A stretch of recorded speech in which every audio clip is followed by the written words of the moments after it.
Welcome. I'm going to be talking about the Star Wars High Republic Phase 3 novel, Escape from Valo, by Daniel José Oder and Alyssa Wong. This might be one of my absolute favorite High Republic books of all the phases.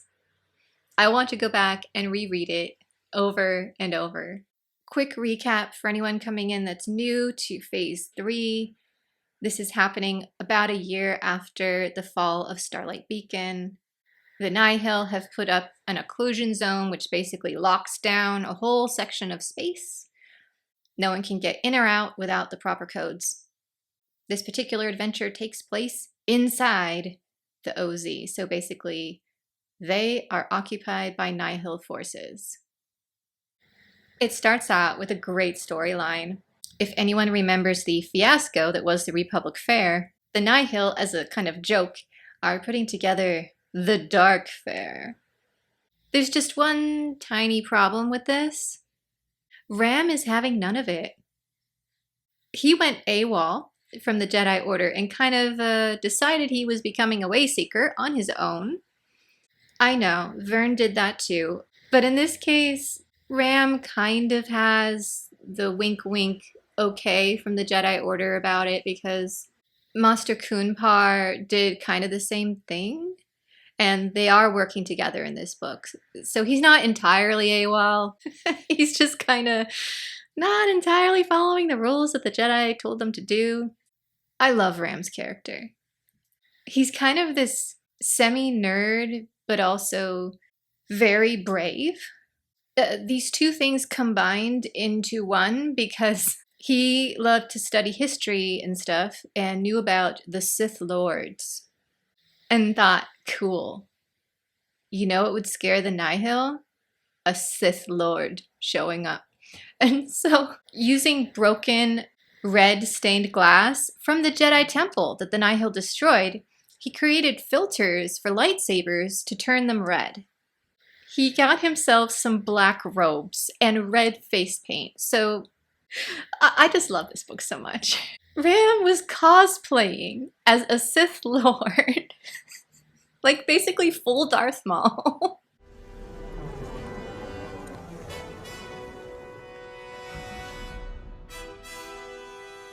And using it to terrorize the Nihil. Now keep in mind, Ram is a teenager.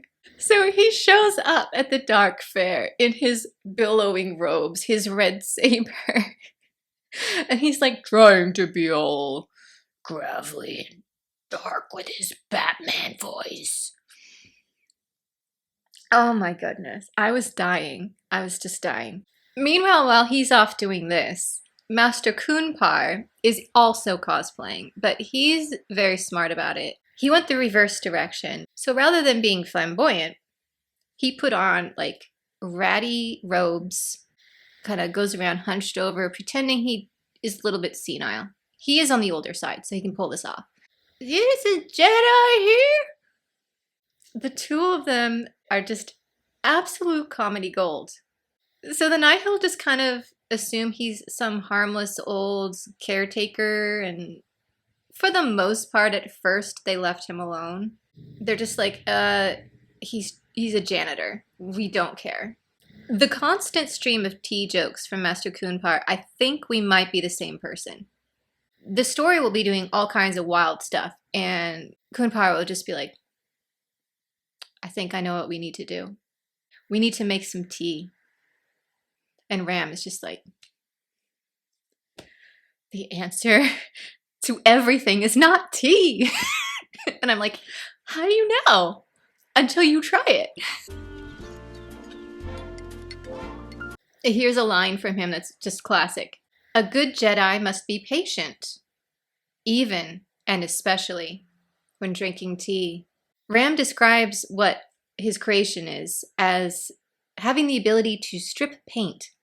So we're not really talking about a refreshing green tea here.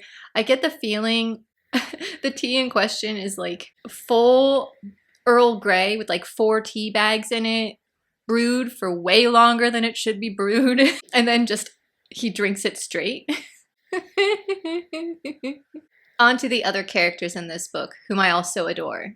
We have Gavi, introvert who is madly in love with his fellow youngling. I say youngling, but they were actually a week away from taking their trials to become Padawans, so they are on the older side. And he's struggling with, do I want to become a Jedi or do I want to follow my heart? And it is so cute. The internal struggles that he goes through with his emo Jedi love thing are probably what the inside of Anakin's head looked like during the prequels. I love it. Then there's Kildo, who's the very elegant youngling. As I recall, he has a purple saber, which to me just makes him cooler, because that's the color I would want. He will just like throw himself in front of people to save them. He's the one you want on your squad. The most fun character, I would say, is Tep Tep. She is just pixie dream girl, but kind of with terrifying animals. So her thing is, the bigger and scarier the monster, the more she wants it as a pet. And her forceability is with them. There's these nonstop wonderful moments where they're all about to just be killed, basically, by the Nihil, because there's only a few of them and the entire planet is overrun. They get into trouble a lot. And half the time, they're like, how are we getting out of this? And Tep Tep is like, I have an idea. And they're like, oh no. And 5 minutes later, this massive Godzilla-like creature comes crashing in and starts chomping on Nihil. And they're like, Tep Tep, can you control this thing? And she's like, no.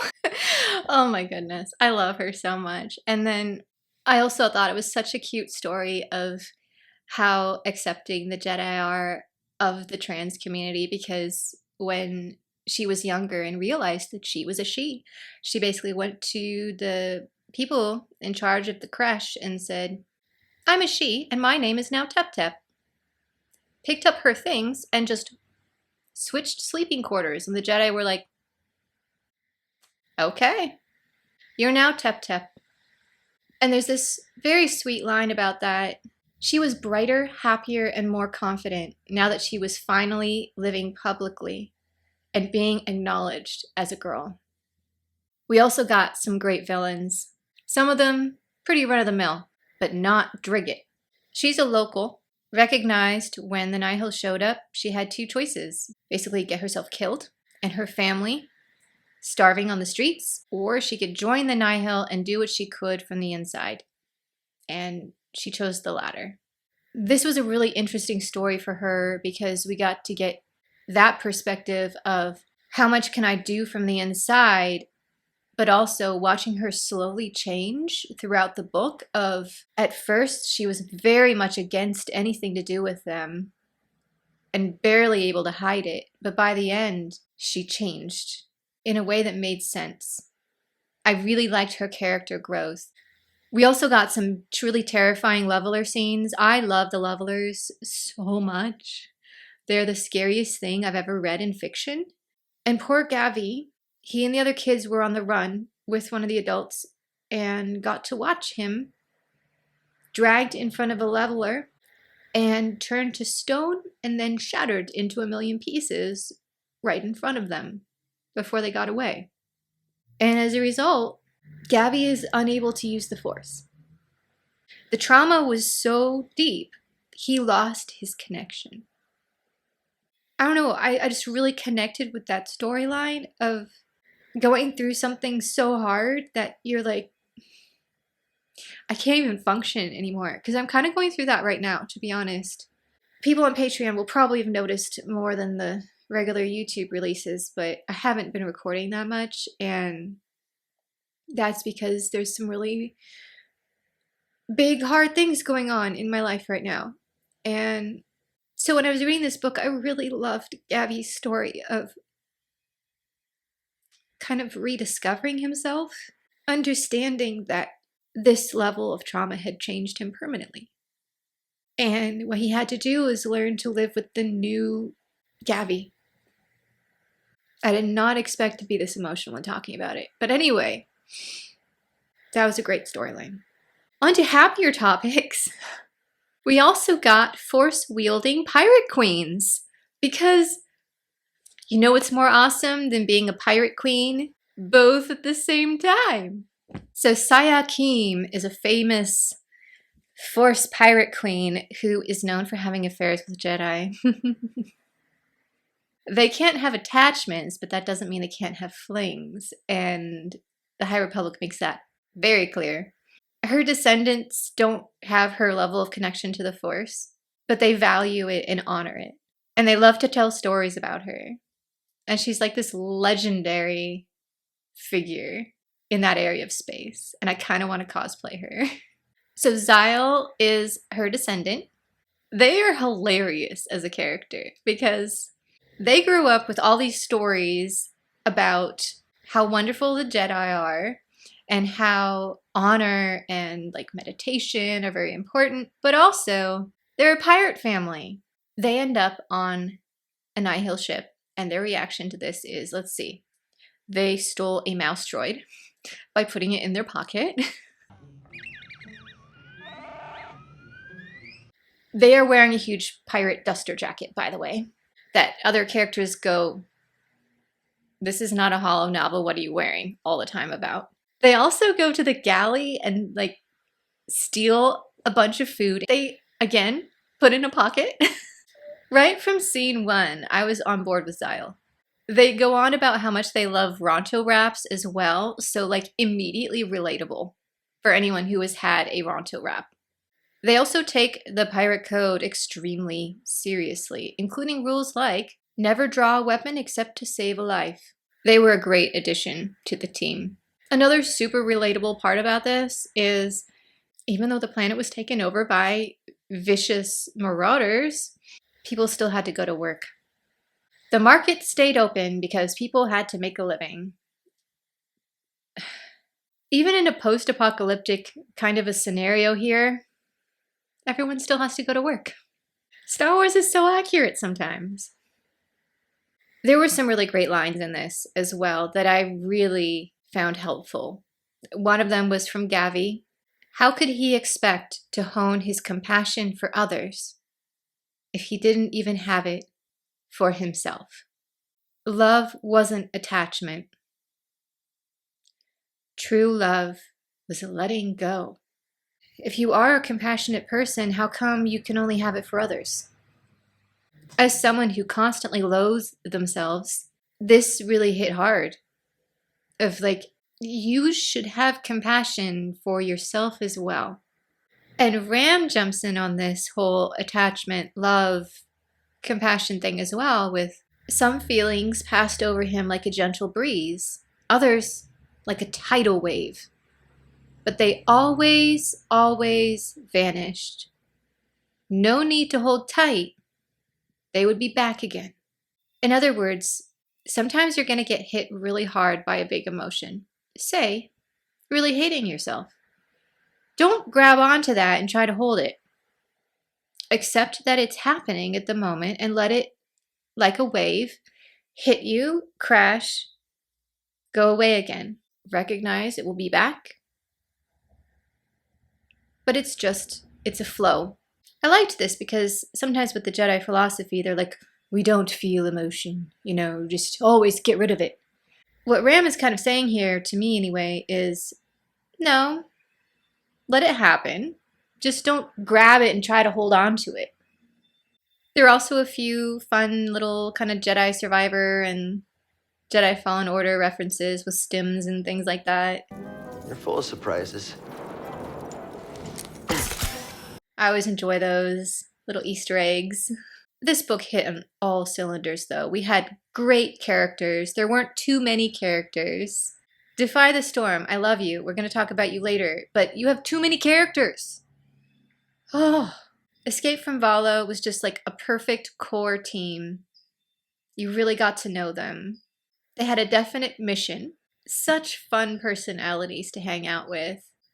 I wanted more. If Phase 3 was nothing but following this group around in the OZ, I would have been perfectly content. I just want a whole series about Ram and his crew. Just to close, because we just got a Jedi Acolyte trailer recently when I'm recording this. There's a scene at the end, which granted it's about 100 years later. What is that?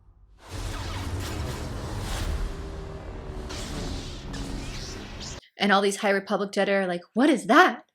And I started laughing so hard I had to pause the trailer because my first reaction was, I guess none of them knew Ram or any of the Scarlet Skulls because this whole group was all using red filters on their sabers to pretend to be Sith Lords.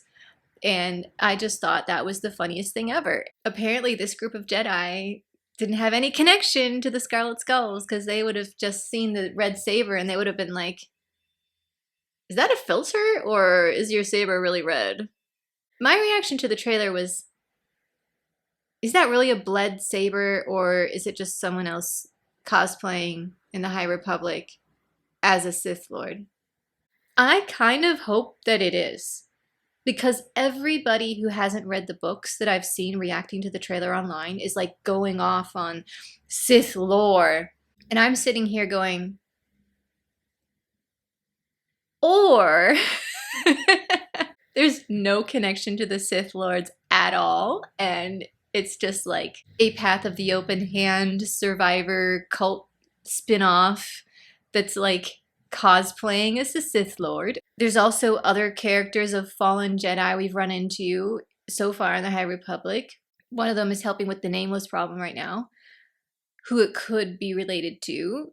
This is just my take on the Acolyte. I don't think it is. I think, based on this book, they're toying with us in the trailer. Like Ram was with the Nihil.